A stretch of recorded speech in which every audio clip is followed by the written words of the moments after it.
اعوذ باللہ من الشیطان الرجیم بسم اللہ الرحمن الرحیم۔ محترم سامعین، السلام علیکم۔ آج ہم انشاءاللہ ایک ایسا عمل سیکھیں گے جس کو کرنے سے ہر قدم پر گناہ معاف ہوں گے۔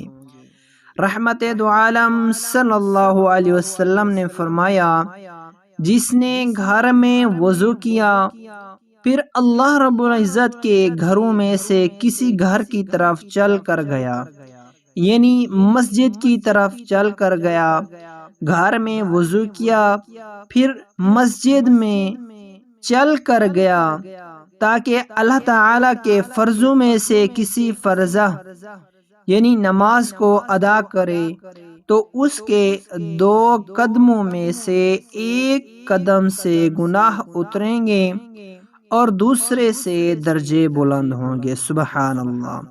یعنی جو بندہ گھر میں وضو کرتا ہے، وضو کرنے کے بعد مسجد کی طرف جاتا ہے، تو اللہ رب العزت ایک قدم سے اس کے گناہ معاف کرتے ہیں اور دوسرے قدم پر اس کے درجات بلند کرتے ہیں۔